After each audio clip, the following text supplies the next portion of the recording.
he will win. Who knows when to fight, and when not to fight. In the midst of chaos, there is also opportunity. Victorious warriors win first, and then go to war, while defeated warriors go to war first, and then seek to win. If you know the enemy, and know yourself, you need not fear the result of 100 battles. If you know yourself, but not the enemy, for every victory gained, you will also suffer a defeat. If you know neither the enemy nor yourself, you will succumb in every battle. The greatest victory is that which requires no battle. Quickness is the essence of the war. Even the finest sword plunged into salt water will eventually rust. The art of war is of vital importance to the state. It is a matter of life and death, a road either to safety or to ruin. Hence it is a subject of inquiry, which can on no account be neglected. There are not more than 5 musical notes. The combinations of these 5 give rise to more melodies than can ever be heard. There are not more than 5 primary colors. In combination they produce more hues than can ever be seen. There are not more than 5 cardinal tastes. Combinations of them yield more flavors than can ever be tasted. There is no instance of a nation benefiting from prolonged warfare. Who wishes to fight must first count the cost. You have to believe in yourself. Build your opponent a golden bridge to retreat across. What the ancients called a clever fighter is one who not only wins, but excels in winning with ease. The wise warrior avoids the battle. The whole secret lies in confusing the enemy, so that he cannot fathom our real intent. One mark of a great soldier is that he fight on his own terms or fights not at all. If the mind is willing, the flesh could go on, and on without many things. He who is prudent and lies in wait for an enemy, who is not will be victorious. Anger may in time change to gladness. Vexation may be succeeded by content.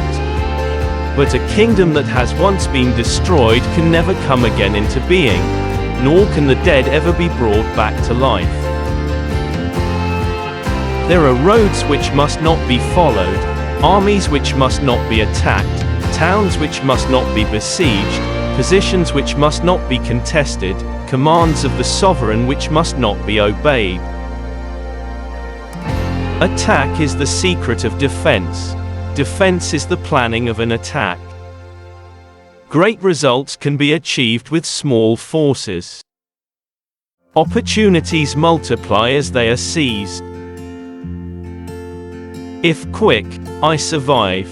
If not quick, I am lost. This is death. To secure ourselves against defeat lies in our own hands, but the opportunity of defeating the enemy is provided by the enemy himself.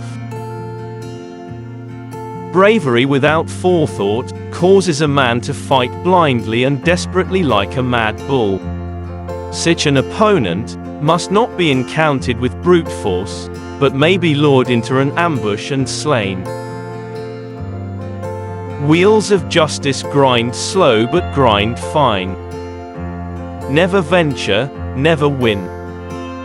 It is easy to love your friend, but sometimes the hardest lesson to learn is to love your enemy.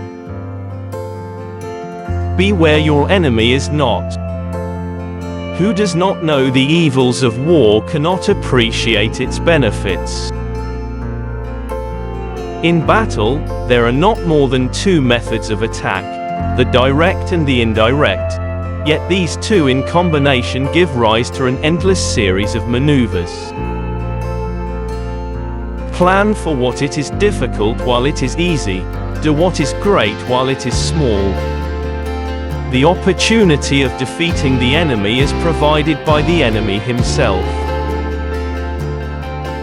Foreknowledge cannot be gotten from ghosts and spirits, cannot be had by analogy, cannot be found out by calculation.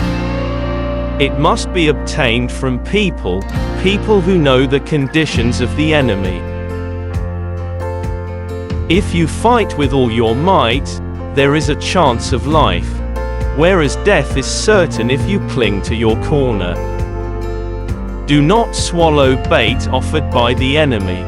Do not interfere with an army that is returning home. We cannot enter into alliances until we are acquainted with the designs of our neighbors. When the outlook is bright, bring it before their eyes, but tell them nothing when the situation is gloomy. The worst calamities that befall an army arise from hesitation.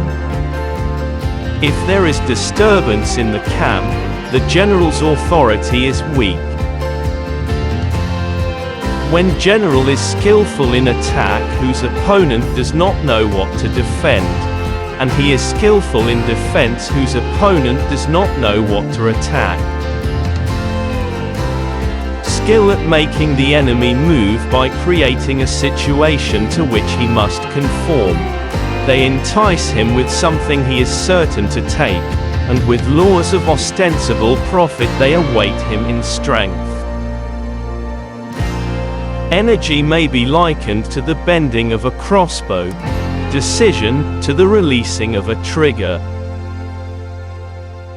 When your army has crossed the border, you should burn your boats and bridges, in order to make it clear to everybody that you have no hankering after home. There are 5 dangerous faults which may affect a general. First, recklessness, which leads to destruction. Second, cowardice, which leads to capture. Third, a hasty temper, which can be provoked by insults. Fourth, a delicacy of honor which is sensitive to shame. Fifth, over-solicitude for his men, which exposes him to worry and trouble. Ponder and deliberate before you make a move. Rewards for good service should not be deferred a single day. Begin by seizing something which your opponent holds dear. Then he will be amenable to your will.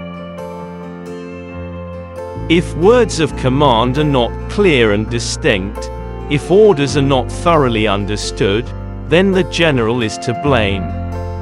But, if orders are clear and the soldiers nevertheless disobey, then it is the fault of their officers.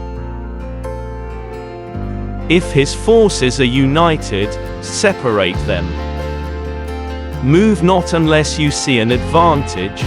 Use not your troops unless there is something to be gained. Fight not unless the position is critical.